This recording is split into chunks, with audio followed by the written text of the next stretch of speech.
যত বেশি দরুদ পড়বেন আপনার টেনশন তত কমে যাবে। ফজিলত শোনেন, যত বেশি দরুদ পড়বেন আপনার টেনশন দুশ্চিন্তা তত কমে যাবে।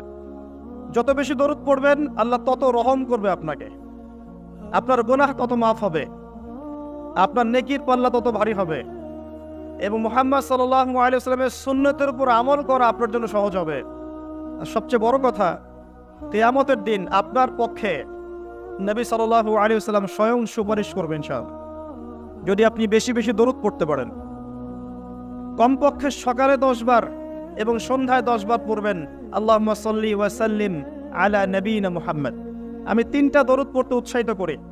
একটা ছোট্ট দরুদ বললাম, আল্লাহুম্মা সাল্লি, বলেন আমার সাথে, আল্লাহুম্মা সাল্লি ওয়া সাল্লিম আলা নবিয়িনা মুহাম্মদ, এটা একটা। অথবা এভাবে বলতে পারেন, আল্লাহুম্মা সাল্লি আলা মুহাম্মদ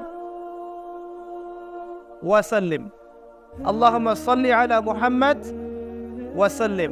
অথবা যেটা আমরা পড়ি, আল্লাহুম্মা সাল্লি আলা মুহাম্মদ ওয়া আলা আলি মুহাম্মদ কামা সাল্লাইতা আলা ইব্রাহিম ওয়া আলা আলি ইব্রাহিম ইন্নাকা হামিদুম মাজিদ, আল্লাহুম্মা বারিক আলা মুহাম্মদ ওয়া আলা আলি মুহাম্মদ কামা বারাকতা আলা ইব্রাহিম ওয়া আলা আলি ইব্রাহিম ইন্নাকা হামিদুম মাজিদ।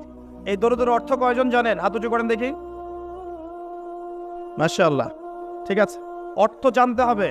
নামাজের মধ্যে আমরা যা পড়ি এগুলোর অর্থ আপনাকে জানতে হবে।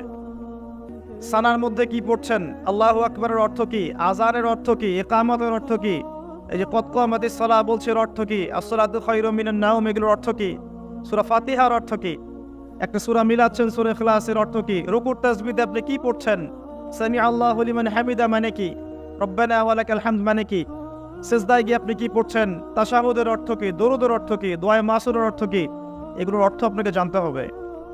নামাজের অর্থ না জানলে নামাজে মনোযোগ বাড়ে না।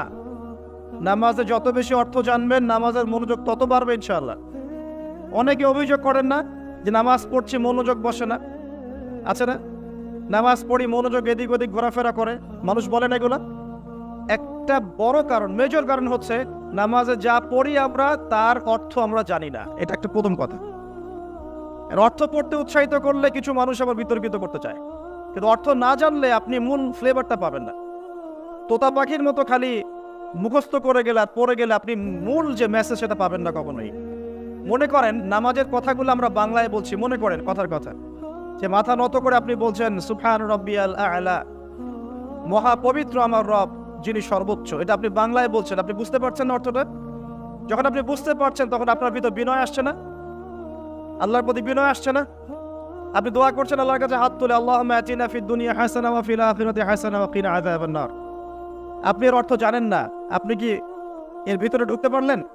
পারলেন না। কিন্তু আপনি যদি জানেন, আপনি হাত তুলে বলছেন, আল্লাহ আমাকে এই দুনিয়াতে সমস্ত কল্যাণ দান করো আর পরকালে সমস্ত কল্যাণ দান করো, আমাকে জাহান্নামের আগুন থেকে বাঁচাও। বুঝতে পারছেন না? তখন মনোযোগ বাড়ছে না? এই জন্য বলছি, অর্থ না বুঝলে আপনি 100% ইহসান যেটা আমরা বলি, আনতা আবুদুল্লাহ কাআন্নাকা তারাহ ওয়া ইন লাম তাকুন তারাহু ফাইন্নাহু ইয়ারাক, তুমি এমন ভাবে আল্লাহর ইবাদত করো যেন তুমি আল্লাহকে দেখছো। আর তুমি যদি আল্লাহকে দেখতে না পাও তাহলে জেনে রাখো আল্লাহ তোমাকে দেখছেন। আল্লাহ কনসিয়াসনেস আসবে না যতক্ষণ না আপনি অর্থগুলো বোঝার চেষ্টা করছেন। এই জন্য নামাজের অর্থ বোঝার চেষ্টা করেন।